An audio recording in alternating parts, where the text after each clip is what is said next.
time perhaps to change the way you feel about Vauxhall's Corsa. This 5th generation version aims to surprise in all the ways its predecessor was unremarkable. As a result, on paper at least, it's the most competitive super mini the brand has ever brought us. There's even an all-electric model. This PSA-era Corsa starts off with a huge advantage over its predecessors, a much lighter CMP platform that's enabled it to lose a shed load of weight in comparison to its direct predecessor, 108 kilos to be precise. Vauxhall's engineers would have liked to have built on this by specifically tuning the drive dynamics of this car to British roads, as the brand has very effectively done with previous generation Corsa models, but that wasn't possible this time around. Something evidenced, for example, by the way that the slightly overlight steering hasn't been tweaked for the twistier and more challenging tarmac common in our market, as previously it might usually have been. Still, if you opt for a mid-range SRI variant like the one we're testing here today, you will get a sport button to firm the helm responses up a bit. That's a mode that at the same time adds a sportier note to the exhaust.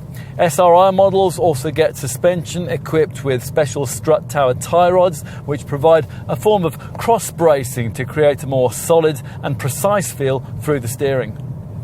Engine-wise, we don't think your choice is going to be very difficult. You probably won't want a diesel, even though the 1.5 litre Turbo D unit offered here, which puts out 102 PS, is impressively efficient. Ideally too, you'd want to look beyond the base petrol power plant, 75 PS normally aspirated version of the PSA Group's usual 3-cylinder 1.2 litre engine that in this form doesn't have a great deal of pulling power. That same 1.2 litre unit is much better suited to this car in the turbocharged 100 PS guise that we're trying here, a form in which it manages to be very competitively clean and frugal. There's an NEDC rated emissions figure of 96 grams per kilometre and a WLTP rated combined cycle fuel consumption reading of 52.3 mpg. If you want to do substantially better and you can't face the thought of melting the polar ice caps in the diesel variant, then there is another more eco-friendly option available in the form of the battery-powered Corsa E. Now this mates a 100 kilowatt electric motor, putting out 136 PS, with a 50 kilowatt hour lithium-ion battery that, when fully charged, is capable of giving the all-electric Corsa a WLTP-rated driving range of up to 209 miles. So, what do you think? This 5th generation Corsa F design is certainly very different from its predecessor.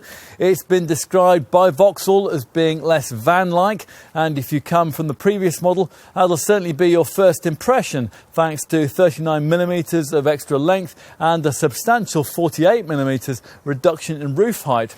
It's certainly more grown-up looking thing, with its smarter detailing, shorter overhangs and more vertical windscreen. And it now only comes with 5 doors. So nothing has been carried over in terms of styling or engineering, and you'd expect the same to be true inside too.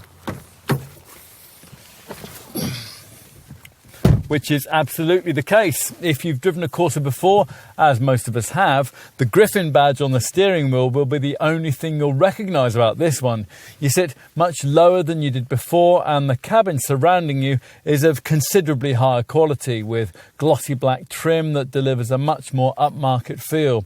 Technology also helps, of course, with the greater perception of sophistication. The minimum centre dash size for the monitor is now 7 inches. That's like the one we've got here.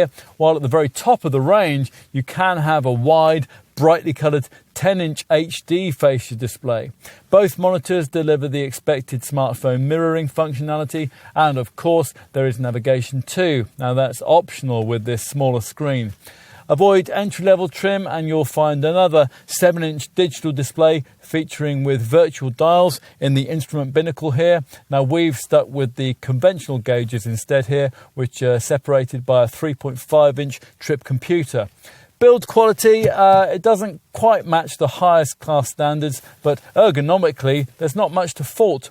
The seats are supportive, nothing's irritatingly awkward to get to, and everything's exactly where you expect it to be. Vauxhall has produced a much better Corsa, of that there's no doubt. It's smarter, quieter, classier and more sophisticated than any of its predecessors. But it's also considerably more expensive too, so it's just as well that you're getting plenty more in return. True, it's not class leading in any particular area, but it is a very mature feeling little thing with a combination of virtues that's difficult to beat.